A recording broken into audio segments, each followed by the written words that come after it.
já mantenham a atenção junto com a nossa audiência na sabatina de Paulo Gonet e Flávio Dino, que é o que a gente vai acompanhar agora para depois trazer as nossas análises e comentários. Vamos nessa. Tema que literalmente posto e que demandaria uma análise, um debate, a meu ver, razoável, necessário, entre o 49.5º, 49.11 e 52.10 da Constituição.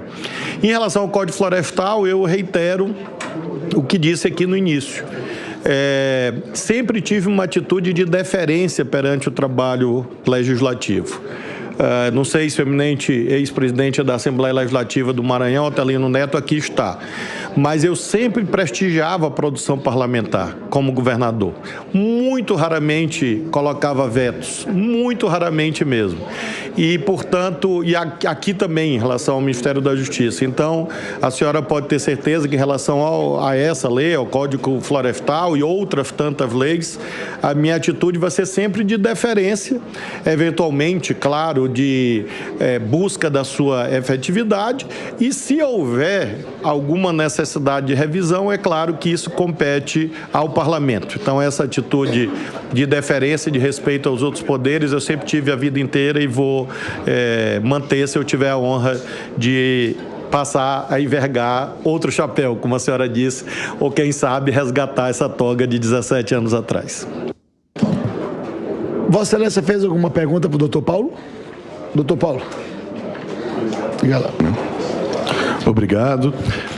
A pergunta tem a ver com ativismo e Ministério Público.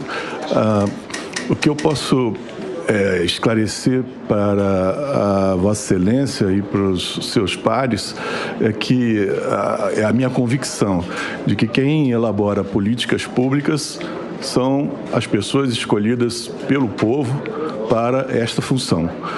Quem elabora como que os desafios do cotidiano vão ser enfrentados, como que os desvios de percurso para o bem que a gente vai observando a cada instante na história, eles devem ser endireitados. Quem toma essa decisão é o povo por meio dos seus representantes, e são os parlamentares, os integrantes do Congresso Nacional. Dito isso, fica bem claro que eu não sou uma pessoa que entende que cabe ao Ministério Público interferir sobre a elaboração de políticas públicas, pelo menos em momentos de normalidade constitucional e institucional. Mas, de toda forma, a gente sabe que as decisões, especialmente do Procurador-Geral da República, podem ter repercussões no campo político.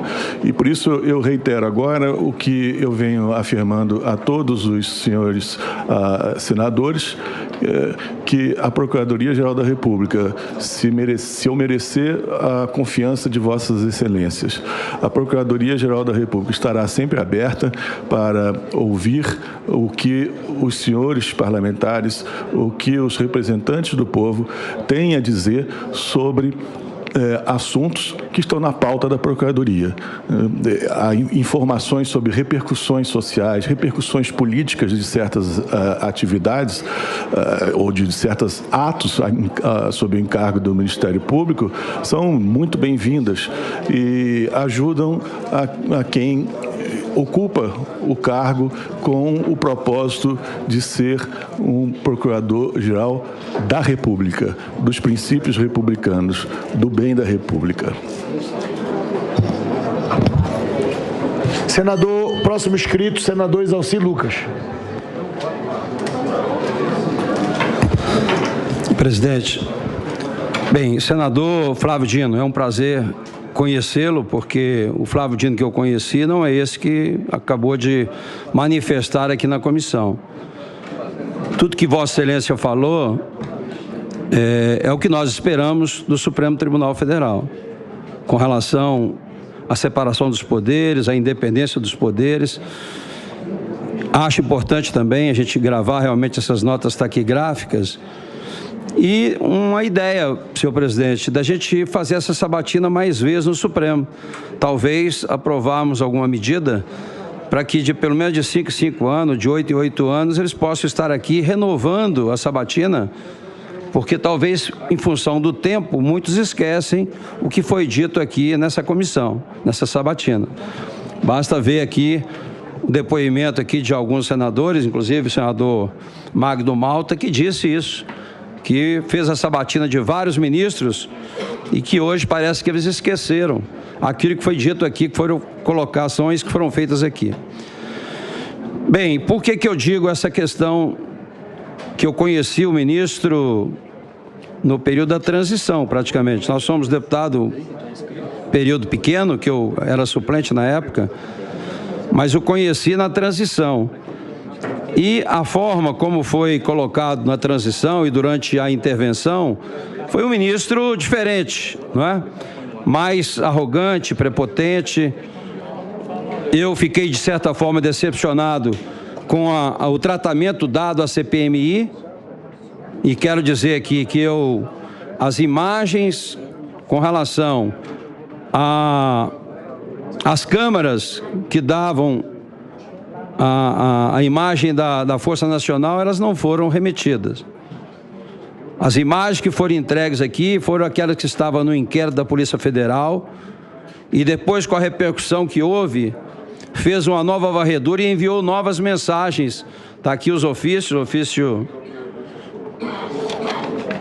ofício 1550, no dia 30 de agosto, e olha que o requerimento, o ofício da CPMI, foi no dia 31 de maio, nós recebemos aqui o primeiro ofício 1550, dia 30 de agosto, e depois, numa revisão, o ofício 1578, dia 31 de agosto, às 7 horas e 27 minutos. Essas câmaras que foram encaminhadas totalizaram 5 câmaras, a externa norte, externa sul, manifestação da rampa lateral, manifestação do salão negro. As imagens externas que permitiam captar a movimentação da Força Nacional não foram disponibilizadas. Enfim, essas imagens de 5 câmaras foram enviadas no final do procedimento. E, de fato, não recebemos aqui essas que tinham imagem da Força Nacional. Sequer conseguimos aprovar o requerimento para ouvir aqui o diretor da Força Nacional. O ministro Flávio Dino disse também que no dia 8, praticamente era a única autoridade presente aqui no Distrito Federal, do governo federal. Vossa Excelência reconfirmou aqui nessa audiência. Fato muito estranho, porque, de fato, a ABIN, na sexta-feira, já tinha comunicado aos órgãos de inteligências de que haveria essa possibilidade, do dia 8 de janeiro, de manifestações que poderiam depredar, inclusive, os prédios públicos e fazer o que aconteceu. Então, tudo isso foi colocado em 33 alertas que foram encaminhados pela ABIN. Inclusive, às 8 horas da manhã, houve uma ligação, com mensagem e ligação, do senhor Saulo, da ABIN, para o ministro G. Dias, onde ele disse exatamente assim, a resposta: vamos ter problema. Diferentemente da Bahia, que tinha uma decisão do Supremo com relação à questão da utilização da Força Nacional, aqui no Distrito Federal, presidente, eu peço a Vossa Excelência que eu possa manifestar aqui de uma forma mais, para que as pessoas possam prestar atenção aqui no que eu estou falando. Não, com relação a todos aqui, a sala. Então, o procedimento aqui na capital é diferente da Bahia, que foi objeto de uma ação no Supremo. Aqui os prédios públicos são do governo federal. Se você pegar realmente o Palácio do Planalto, nós temos um plano aqui, existe um plano chamado Plano Escudo. Quando falha a segurança do DF, o que aconteceu aqui, tem todo um procedimento que é feito com Plano Escudo, porque os prédios são do governo federal. Então, caberia no Palácio do Planalto, e em 45 minutos eles teriam todas as condições de ocupar a esplanada, com milhares de policiais do Comando Militar do Planalto, da Polícia do Exército, do Comando do Batalhão da Guarda Presidencial, como foi dito aqui, as polícias aqui do Congresso e também do Supremo. Mas o que eu provei, está no meu relatório de 2.576 páginas, é que houve falha sim, né, do governo local, uma série de falhas. Mas o governo federal poderia ter evitado tudo o que aconteceu no dia 8 de janeiro, se simplesmente tivesse adotado os procedimentos legais e operacionais, que é o plano escudo, que estava lá. Então, eu não tenho nenhuma dúvida com relação a esses procedimentos. Agora, eu tenho outro assunto que eu gostaria de perguntar ao ministro com relação também a essa posição. Ontem mesmo, presidente, eu fiz uma audiência pública pela terceira vez como deputado e agora como senador, sobre a questão das urnas eletrônicas. Eu sou contador, sou auditor, por isso que eu nem participo muito de sabatina na CCJ, porque aqui é mais decisões, questões jurídicas, eu não sou advogado, mas sou contador, sou auditor. E desde o primeiro momento, ainda como deputado, eu sempre questionei a questão das urnas eletrônicas. Pelo simples fato de você não poder auditar, porque aquilo que não é auditável não é confiável. E aquilo que você tem, que você não tem a liberdade de auditar todo o processo, não é auditoria. E todas as vezes que nós chamamos aqui no Congresso, na Câmara e no Senado, o representante do TSE nunca, nenhuma dessas audiências compareceu aqui os seus representantes. Quem simbolizou muito aqui na CPMI, que falou sobre as urnas, foi o hacker. O hacker disse o seguinte, que o código-fonte é como se fizesse um bolo, vários ingredientes, mas aquele que faz o bolo poderia colocar um veneno no bolo. Essa é a tradução do que é o código-fonte. Nós temos hoje inteligência artificial. Então, hoje é possível, sim, com a inteligência artificial, fazer uma série de coisas que, se não tiver realmente uma forma mais adequada, e por incrível que pareça, quem criticou agora e até fez um certo deboche ao TSE brasileiro foi Maduro, que agora no plebiscito lá, ele mostrou inclusive o voto impresso, dizendo aqui, ó, esse aqui é confiável, é diferente de outros países. Não chegou a citar o Brasil, mas disse isso. Então, eu gostaria muito, porque veja bem, o que acontece hoje no TSE, eu sempre falei isso, o TSE normatiza, o TSE executa a eleição, o TSE fiscaliza e o TSE julga.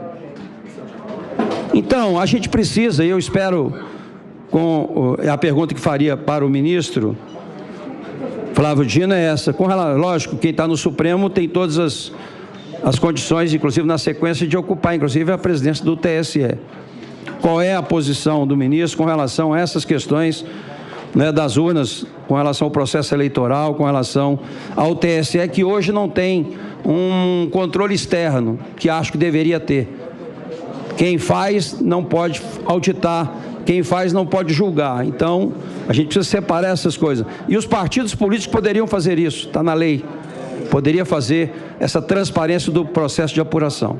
Então, basicamente essas minhas colocações, mas eu queria aproveitar, também perguntar ao doutor Paulo. Doutor Paulo, com relação aos concursados, nós temos aqui alguns projetos que falam, inclusive tem um aqui, inclusive que permite o próprio procurador transformar os cargos todos em cargos comissionados.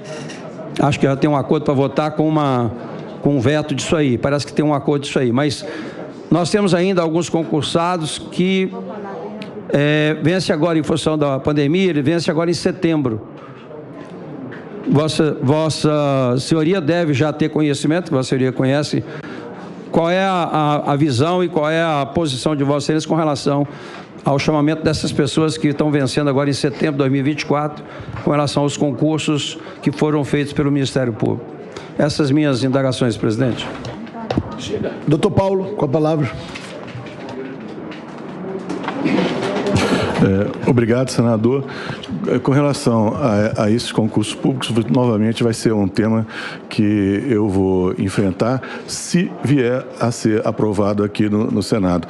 Mais uma vez, eu fiz questão de, até em homenagem ao Senado, a não me envolver em questões que não estivessem estritamente no âmbito das minhas atividades. Nós temos, eu sempre disse na Procuradoria, mesmo durante esse período interino e depois da indicação, que nós temos um procurador-geral Procurador-Geral da República, não temos dois, né? Temos só apenas um, e a doutora Eliseta. A interferência que eu faço sobre as decisões delas, sobre as decisões políticas dela, é nenhuma, né? Ela tem que respeitá-la, tanto quanto eu respeito o âmbito das competências de cada um dos meus colegas e dos outros órgãos, dos outros poderes. É o meu modo de ser. Óbvio que essa é uma matéria da maior relevância e se eu vier a ser nomeado, se eu vier a receber o voto de confiança de Vossas Excelências, com certeza que esse é um tema prioritário, esse é um tema da maior importância.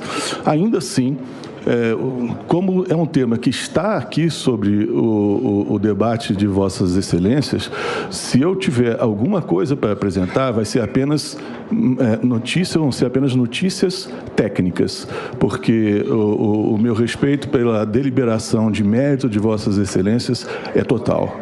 Muito bom. Doutor Senador Flávio.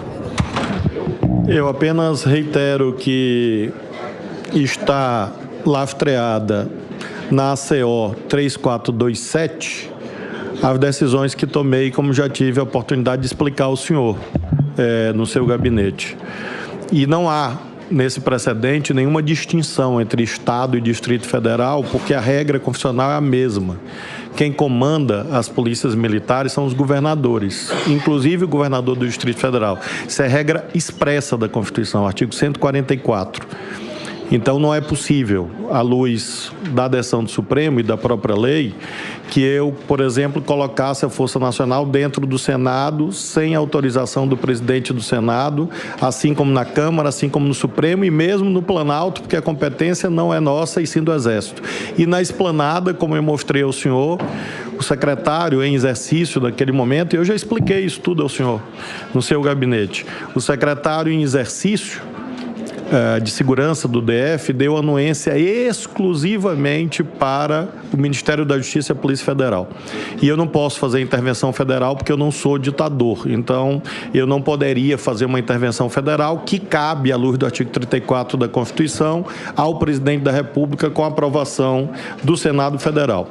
Após a intervenção federal, como eu também já disse ao senhor, a Força Nacional agiu plenamente.